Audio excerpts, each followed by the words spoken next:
চলতে থাকুক আমাদের রূপকথার গল্প। নাকি রূপকথার প্রেম?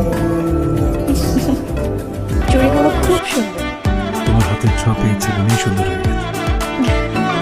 ময়ূরের পেখমগুলো যেদিন তুমি ছেড়ে দেবে সেদিন তুমি রূপকথার রাজকুমার হয়ে যাবে।